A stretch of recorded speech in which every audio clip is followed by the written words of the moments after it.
කළපින් මදියුනාදෝ හිමි දැකගන්න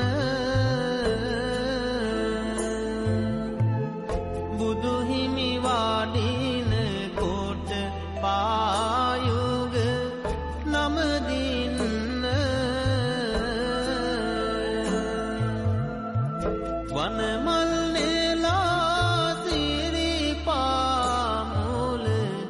පුද දෙන්න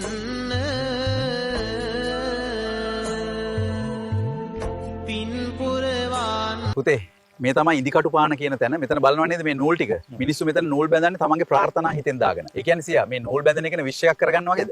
නෑ පුතේ. ජීවිතේ හරි වෙන්නේ අපි කරන වැඩ වලින්. මේවා අපිට මතක් කරලා දෙන්න තියෙන දේවල් විතරයි. හරි සියා. ඒක තේරෙනවා. මේ ගමනත් වෙනස් එක්ස්පීරියන්ස් එකක් වගේ. පුතේ මෙතන නූල් බැඳනකොට මිනිස්සු හිතේ තියෙන බර ටිකක් හරි හෙලලා යන්න හිතනවා. ඒක හිතට ලොකු සැනසීමක් දෙනවා. එහෙනම් සියා මේක හිත නිදහස් කරගන්න තැනක් වගේ නේද? හරිම කියා දැක්ක පුතේ. මේ ගමනේදී අපිට තේරෙනවා ජීවිතේ දුෂ්කර දේවල් උඩට නැගින්නෙත් මේ පියවර වගේම කියලා. ඒක ඇත්ත සියා. පියවරෙන් පියවර ගියොත් ලොකු දේවල්ත් ළඟා වෙන්න පුළුවන් නේද? ඔව් පුතේ. ඉවසීම තියෙන කෙනාටම ඉහළට යන්න පුළුවන්. මේ නූල් බල්ලා ඒක මතක් කරගන්න පුළුවන්. හරි සියා.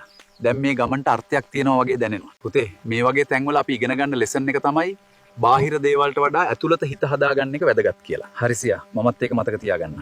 පුතා ඒ කියන්නේ සියා මේ නූල් බැඳන එකෙන් විශ් එකක් කරගන්න වගේද? සියා. ඔව් පුතේ. මේක ඉතින් අපේ විශ්වාසයක් තමන්ගේ බලාපොරොත්තුවක් හිතේ තියාගෙන තමයි මේ නූල් කැල්ලක් බැඳලා යන්නේ. හරි පුතේ. මේ සිරිපා ගමන අපිට ඉවසීම විශ්වාසය හිතේ ශක්තිය ඉගෙන ගන්න ගමනක්. ඒකයි මේකේ වැදගත්කම. හරි සියා. අපි හොඳට හිතාගෙන ඉස්සරහට යමු. පුතේ ඒක විශ් එකක් වගේ නෙවෙයි. ඒක සිම්බට් එකක් විතරයි.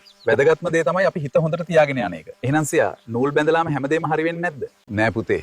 ජීවිතේ හරි වෙන්නේ අපි කරන වැඩවලින්. මේවා අපිට මතක් කරලා දෙන්න තියෙන දේවල් විතරයි. හරි සියා. ඒක තේරෙනවා. මේ ගමනත් වෙනස් එක්ස්පීරියන්ස් එකක් වගේ.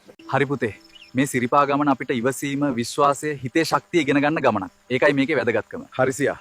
අපි හොඳට හිතාගෙන ඉස්සරහට යමු.